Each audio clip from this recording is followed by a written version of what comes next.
One plant that's doing really well in the landscape right now is Mexican mint marigold. And you can see, even after our long drought and hot temperatures, just how gorgeous this is this fall with all those beautiful yellow flowers. Now, this is also known as Mexican tarragon, and as you suspect, this is an herb. It's got that beautiful licorice anise kind of smell when we break the foliage, and this can be used in dishes. Now, the foliage grows throughout the summer, and then once we get into the late summer, early fall, September and October, you will see these beautiful tiny yellow flowers that the pollinators just love. We've got bees and bumblebees just all coming in here and collecting nectar, and this is a great addition to the landscape. Now, you typically want to plant these in the springtime. They are hardy to our zone, and will come back year after year. They are a perennial herb, so year after year they will come back from their roots. They can get some height on them, about 2 to 3 feet,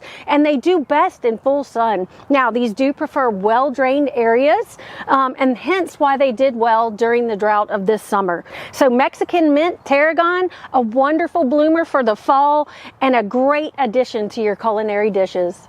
For Get It Growing, I'm Heather Kirk-Ballard with the LSU Ag Center.